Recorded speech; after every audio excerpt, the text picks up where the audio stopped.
Сәлеметсіздер ме балалар? Бүгін біз В және әріптерін өтетін боламыз. Ең алдымен каналға жазылуды ұмытпа. Сабағымызды бастайық. В әріпі бізде дауыссыз дыбыс екен. Дауыссыз дыбысты біз қысқа ғана айтамыз. Бірге қайталайық. В. Суреттен не көріп тұрмыз балалар? Балалар не істеп жүр? Балалар велосипед айдап жүр екен. Бұл жерде В әрпі кездесіп тұрған сөз велосипед. Велосипед сөзін буынға бөлейікші балалар. Велосипед. Қанша буынды сөз екен? 4 буынды сөз екен. Жақсы, келесі қарамен жазылған сөздерді оқиық. Вагон, вокзал, трамвай, велосипед, автобус, аквариум. Жақсы, келесі түсініп оқы. Мәтінді бірге оқимыз және буынға бөліп оқимыз балалар. Велосипед. Велосипед көліктің түрі. Ол біздің жүрісімізді жылдамдатады. Қорап сүйреткен велосипедтер де бар.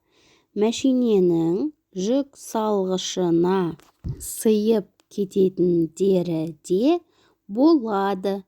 Жиналмалы түрлері жылдам құрастырылады. Балалар, бұл жерде В әріпі кездесіп тұрған сөз велосипед екен. Негеш кітабынан алынған мәтін екен балалар. Келесі тапсырма. Артығын тап. Бізге сөздер берілген оқимыз. Вагон, вокзал, бақ. Бұл жерде артық сөз қайсы балалар? Бақ екен. Себебі ол сөзде В әрпі жоқ екен балалар.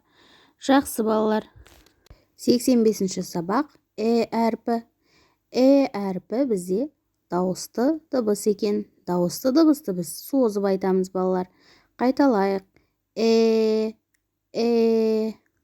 Суретке назар аударайық. Суретте не берілген?